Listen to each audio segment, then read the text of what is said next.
यदि आपने साल 2025 में बिहार बोर्ड से मैट्रिक परीक्षा पास किया है और आप आगे इंटर में एडमिशन यानी कि नामांकन लेना चाहते हैं, तो आप सभी के लिए बड़ी खुशखबरी यह है कि क्योंकि बिहार में इंटर एडमिशन को लेकर जो ऑनलाइन आवेदन करने की जो तिथि है ना, वो जारी कर दिया गया है। ऑनलाइन आवेदन आप कब से कब तक कर सकते हैं, ऑनलाइन आवेदन करने में आपको कौन कौन से दस्तावेज़ देने होंगे, इसके अलावा ऑनलाइन आवेदन करने के जो गाइडलाइन है वह क्या है, इसके अलावा मैं आपको यह बताऊँगा कि ऑनलाइन अगर आप करेंगे ना, जो भी कॉलेज अगर आपको चाहिए तो उस कॉलेज में कैसे पता करेंगे कि भाई कितने सीट हैं अवेलेबल, यानी कि जिस कॉलेज में आप लोग ऑनलाइन करना चाहते हैं तो आप लोग उस कॉलेज में कैसे पता करेंगे कि इस कॉलेज में कितना सीट अवेलेबल है, साइंस में कितने हैं, कॉमर्स में कितने हैं, आर्ट में कितने हैं। क्योंकि बहुत सारे बच्चे ऐसे कॉलेज चुन देते हैं जहां पर वो आर्ट सब्जेक्ट लेना चाहते हैं या साइंस सब्जेक्ट लेना चाहते हैं या कॉमर्स सब्जेक्ट लेना चाहते हैं, लेकिन वहाँ पर वह सीटें होती ही नहीं है, जितना सीट होना चाहिए उतना सीट नहीं होती, तो कोई फ़ायदा भी आपको नहीं होता है। इसलिए यह सारी चीज़ें को पहले समझ लीजिए। अगर आपको इंटर में एडमिशन लेना है तो यह वीडियो आपके लिए प्रॉपर है, गाइडलाइन के ऊपर में वीडियो। अगर आपको पसंद आए ना तो आप सभी से निवेदन है कि वीडियो को लाइक ज़रूर कर दिया कीजिएगा, और चैनल पर पहली बार आए हैं तो इस चैनल को सब्सक्राइब ज़रूर कीजिए, क्योंकि मैं आपको आगे मदद करूँगा। जब तक आपकी एडमिशन नहीं हो जाती तब तक मैं लगातार आपको ऑथेंटिक जो भी अपडेट होगा ना, मैं वह आपको उपलब्ध करवाता रहूँगा। फिलहाल चलिए मैं आपको अपने स्क्रीन पर चलकर और डिटेल में आपको सभी नोटिफिकेशन को मैं आपको समझाते हैं। देखिए दोस्तों, यह जो बिहार बोर्ड के द्वारा ऑफिशियली नोटिफिकेशन है, देखिए सत्र 25 से 27 के लिए इंटरमीडिएट कक्षा में बिहार राज्य को उच्च माध्यमिक स्तर की शिक्षा प्रदान करने वाले मान्यता प्राप्त सभी सरकारी गैर सरकारी शिक्षण संस्थानों में ऑनलाइन नामांकन हेतु विद्यार्थी के लिए आवश्यक सूचना है। दोस्तों, एक पॉइंट मैं भूल गया, वो पॉइंट ये है कि बहुत सारे ऐसे स्टूडेंट कहते हैं कि सर हम कैसे पता करें कि मेरा कौन सा सरकारी कॉलेज है और कौन सा प्राइवेट कॉलेज है, कौन सा हम गवर्नमेंट कॉलेज को चुनेंगे और कौन सा सरकारी कॉलेज को चुनेंगे, क्यों कहे तो प्राइवेट कॉलेज। कैसे पता करेंगे कि जिस कॉलेज को हम चुन रहे हो गवर्नमेंट है या प्राइवेट कॉलेज है? इसी वीडियो में हम उस चीज़ को भी क्लियर करेंगे। तो चलिए दोस्तों, पहले इस आर्टिकल को जो ये नोटिफिकेशन है इसी के माध्यम से हम पूरा डिटेल्स में जानते हैं। देखिए दोस्तों, विद्यार्थी से अनुरोध है कि वह ऑनलाइन आवेदन करने से पूर्व इस विज्ञप्ति को पूरा पढ़े। देखिए दोस्तों, इसमें साफ साफ बोल रहे हैं कि विद्यार्थी से अनुरोध है कि यानी कि आप लोग ऑनलाइन करना चाहते हैं, ऑनलाइन करने से पहले इस आर्टिकल को यानी कि इस विज्ञप्ति को आप लोग पूरा पढ़ लीजिएगा। साथ ही OFSS वेबसाइट, जो ये वेबसाइट है, इससे कॉमन प्रोस्पेक्टर जो होता है उसे डाउनलोड करके उसे भी पूरा पढ़े। जी हाँ दोस्तों, उसे भी पूरा पढ़े और उसके बाद ही ऑनलाइन आवेदन करें। आवेदन करने में किसी प्रकार की त्रुटि के लिए विद्यार्थी स्वयं जिम्मेदार होंगे। यदि आप लोग आवेदन करते हैं और आवेदन करते वक्त आपको किसी प्रकार की त्रुटि हो गई, गलती हो गई, तो उसका जिम्मेदारी आप स्वयं होंगे। तो समझ गए होंगे। तो दोस्तों, यह जो आवेदन है यह इन उच्च माध्यमिक विद्यालयों में नामांकन के लिए दिनांक 24/4/2025 यानी कि आज से आपका आवेदन शुरू हो जाएगा, यानी कि आज 11 बजे लिंक एक्टिव हो जाएगा। आज से आपका आवेदन शुरू हो जाएगा और यह आवेदन जो है 3/5/2025 तक ऑनलाइन आवेदन भरने की तिथि है जो निर्धारित की गई है। अतः इंटरमीडिएट की 11वीं कक्षा में नामांकन लेने के लिए इच्छुक आवेदन जो आवेदक है दिनांक 24/4/2025 से 3/5/2025 के बीच में ऑनलाइन आवेदन देना सुनिश्चित करेंगे। तो आप लोग समझ गए, यह जो आवेदन है आपका आज से आवेदन शुरू हो जाएगा, यानी कि आज 11 बजे से लिंक एक्टिव हो जाएगा, यानी दिनांक 24/4/2025 आवेदन शुरू हो जाएगा। देखिए दोस्तों, सामान्य आवेदन प्रपत्र एवं सामान्य सूची पत्र समिति की वेबसाइट इतना पर दिनांक 24 अप्रैल 2025 के पूर्वाह्न 11 बजे से उपलब्ध रहेगा। तो आप लोग समझ गए हैं, आज जो है आपका आवेदन शुरू हो जाएगा। यह आवेदन जो है आज 11 बजे से शुरू हो जाएगा। आप लोग अपना जो है आवेदन कर लीजिएगा, या अपने से कर लीजिएगा या किसी साइबर कैफ़े के माध्यम से आप लोग अपना आवेदन करवा लीजिएगा। देखिए दोस्तों, तीसरा पॉइंट देखिए, एक मोबाइल नंबर से आप लोग एक ही आवेदन कर सकते हैं। जैसे मान लीजिए 2025 मान लीजिए 2025 में जो है आप एक फैमिली से, जना एक भाई हो गया एक बहन हो गया, यदि पास किए हैं और दोनों चाहते हैं इंटर में एडमिशन लेने के लिए, तो आप लोग देखिए यहाँ साफ साफ बोल रहे हैं एक मोबाइल नंबर एवं एक ईमेल आईडी से का उपयोग मात्र एक ऑनलाइन आवेदन भरने के लिए ही जारी किया जाएगा। देखिए दोस्तों, एक मोबाइल नंबर और एक ईमेल आईडी से एक ही स्टूडेंट भर सकते हैं, समझ गए।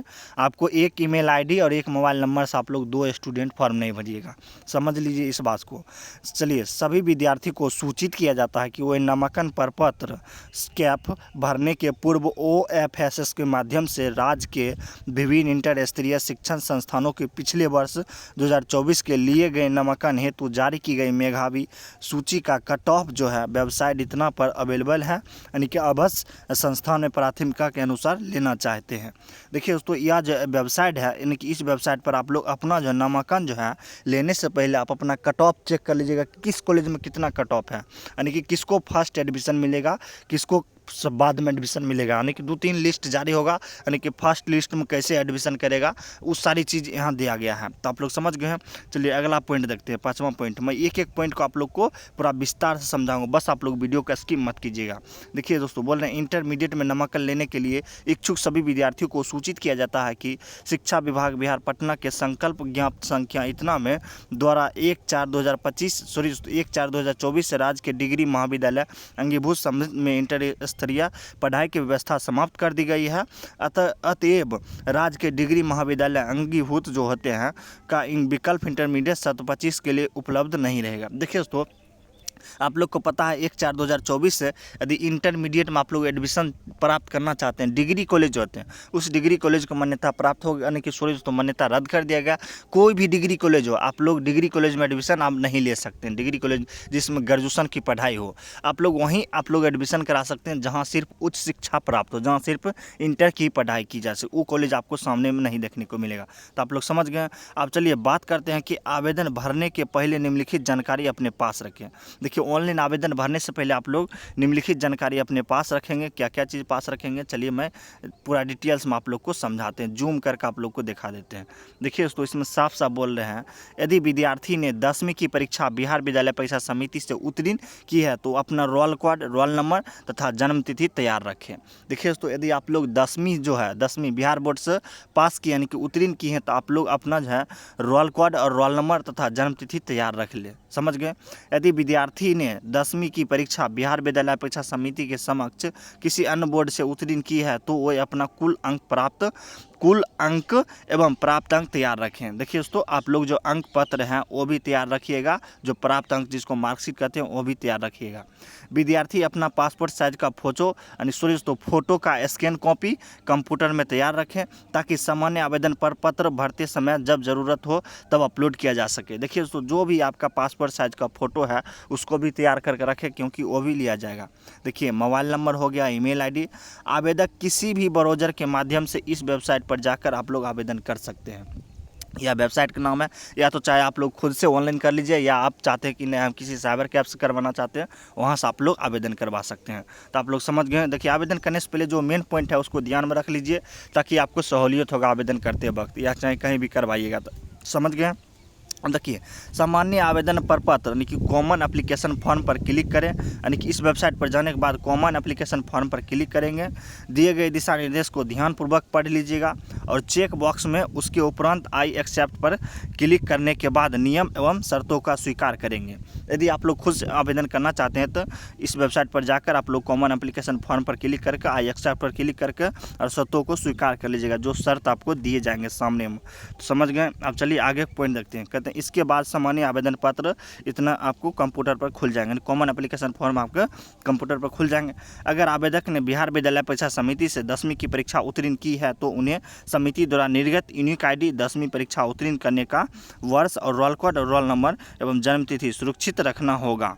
देखिए दोस्तों, आप लोग यदि उत्तीर्ण किए हैं 10वीं से बिहार बोर्ड से, तो आप लोग को इस सब चीज़ को सुरक्षित रखना है। यदि यूनिक आईडी यानी कि जो यूनिक आईडी होता है ऑनलाइन डेटा प्रदर्शित नहीं होता है, जी हाँ दोस्तों, यूनिक आईडीज जो है ऑनलाइन डेटा प्रदर्शित नहीं होता है, तो ऐसे स्थिति में विद्यार्थी को परीक्षा उत्तीर्ण करने का वर्ष, रोल कोड और रोल नंबर एवं जन्म तिथि अंकित करना होगा। यदि आप लोग को कोई भी चीज़ नहीं प्रदर्शित होता तो आपको जो रोल नंबर है, रोल कोड और जन्म तिथि वो आपको प्रदर्शित करना होगा। इस प्रकार ऑनलाइन आपको आवेदन करना पड़ेगा। इस प्रकार आप लोग ऑनलाइन एंट्री करने पर आवेदक को उनके सामान्य आवेदक पत्र, जिसको कॉमन एप्लीकेशन फॉर्म में अंक एवं अन्य सभी विवरणियाँ इत्यादि कंप्यूटर के स्क्रीन पर आपको स्वतः दिखाई देगा। यदि आप लोग बिहार बोर्ड से मैट्रिक पास किए हैं तो आप लोग को विवरण जो है अपने स्क्रीन पर स्वतः दिखाई देगा। तो आप लोग समझ गए होंगे कैसे आवेदन करना है। अब चलिए आगे देखते हैं। आगे कहते हैं, अगर विद्यार्थी किसी अन्य बोर्ड से 10वीं या समकक्ष परीक्षा उत्तीर्ण की है तो वह आवश्यक है कि सामान्य आवेदन पत्र भरने में जो जानकारी मांगी गई है उसे आप बस भरें। देखिए दोस्तों, यदि आप लोग बिहार बोर्ड से मैट्रिक पास किए हैं तो आपके सामने रोल कोड, रोल नंबर, जन्मतिथि जो भी है स्वतः ही दिखाई देगा। यदि किसी बोर्ड से आप लोग मैट्रिक किए हैं यानी कि अन्य बोर्ड से, तो आप लोग को उस जगह नहीं दिखाई देगा, तो आप लोग को फिल करना होगा। सभी जानकारी को एक बार भरने के बाद आप लोग को अपना फ़ोटो सामान्य आवेदन पत्र कॉमन एप्लीकेशन फॉर्म में अपलोड करना है। फ़ोटो अपलोड करना आवश्यक है। देखिए साइन मोड जो कर साइन और अपलोड फ़ोटो जो अपलोड अब बस कीजिएगा। जी हाँ, तो आपका जो फ़ोटो है उसे अपलोड कीजिएगा, जना हिंदी इंग्लिश में साइन हो गया। तो आप लोग समझ गए। अब चलिए, आवेदक को नामांकन के लिए इंटर स्तरीय शिक्षण संस्थानों को विकल्प चुनना है। आवेदक न्यूनतम 10 कॉलेज चुन सकते हैं। कितना? आप कम से कम जो है 10 कॉलेज चुन सकते हैं, अधिकतम 20 कॉलेज को चुनने का आपको पास मौका है। एक विद्यालय में एक विषय एक विकल्प माना जाएगा। जी हाँ, तो एक विद्यालय में एक विषय एक विकल्प ही माना जाएगा। तो आप लोग समझ गए होंगे कितना कॉलेज चुनना है। अब चलिए आगे देखते हैं, आगे क्या है। आगे करें, नामांकन के विकल्प भरने के लिए विद्यार्थी निम्नलिखित प्रक्रिया अपनाएं। देखिए, ड्रॉप डाउन लिस्ट में चुने। देखिए, ड्रॉप डाउन लिस्ट से जिला चुने। जिला चुनने के बाद इंटर स्तरीय शिक्षण संस्थान चुने। इंटर स्तरीय शिक्षण संस्थान चुनने के बाद संख्याएं चुने, जैसे कला, विज्ञान एवं वाणिज्य इत्यादि। सबमिट बटन पर क्लिक करें। सबमिट बटन पर क्लिक करने के बाद आपकी विकल्प दर्ज हो जाएगा। इस प्रकार से आप अपना आवेदन प्रपत्र न्यूनतम 10 विकल्पों से अधिकतम 20 विकल्पों चुन सकते हैं। तो आप लोग समझ गए, अधिक से अधिक आप लोग कितना विकल्प चुन सकते हैं? अधिक से अधिक 20 और कम से कम 10 आप लोग चुन सकते हैं। इतना विकल्प आप लोग चुन सकते हैं, यानी कि एक स्टूडेंट कम से कम 10 कॉलेज चुन सकते हैं और ज़्यादा से ज़्यादा 20 कॉलेज चुन सकते हैं। आप लोग समझ गए होंगे कितना कॉलेज। बहुत सारे स्टूडेंट के मन में सवाल था कि सर हम कितना कॉलेज चुन सकते हैं, तो आप लोग समझ गए होंगे। आप लोग कम से कम जो है कितना कॉलेज चुनिएगा? कम से कम 10 कॉलेज और अधिक से अधिक आप लोग 20 कॉलेज चुन सकते हैं। कृपया ध्यान दें, देखिए अब शुल्क की रह गई बात। कृपया ध्यान दें, 350 के आवेदन शुल्क जमा नहीं होने पर आपका आवेदन प्रपत्र अस्वीकृत समझा जाएगा। अतः यह आवश्यक है कि आपके आवेदन शुल्क निश्चित रूप से जमा किया जाए ताकि आपका आवेदन स्वीकृत समझा जा सके। तो आप लोग समझ गए, 350 आवेदन शुल्क यहाँ रखा गया, 350 आवेदन शुल्क रखा गया है। अब चलिए कैटेगरी बाय क्या है, जिस टाइम आप लोग ऑनलाइन कीजिएगा उस टाइम आप लोग को पता चल जाएगा कितना आवेदन करते वक्त कितना रुपया कट रहा है। तो इन सारी चीज़ को आज की वीडियो में हम आप लोग को बताए हैं कि किस स्टूडेंट को कितना कॉलेज चुनना चाहिए और कैसे आवेदन करना चाहिए। यदि आप लोग को यह वीडियो अच्छा लगा हो तो इस वीडियो को लाइक करें और साथ हम चैनल को सब्सक्राइब कर लें, क्योंकि मैं इस चैनल पर इसी प्रकार का अपडेट हमेशा लेकर आते रहते हैं। फिर मिलते अगले दिन, तब तक के लिए जय हिंद, जय भारत।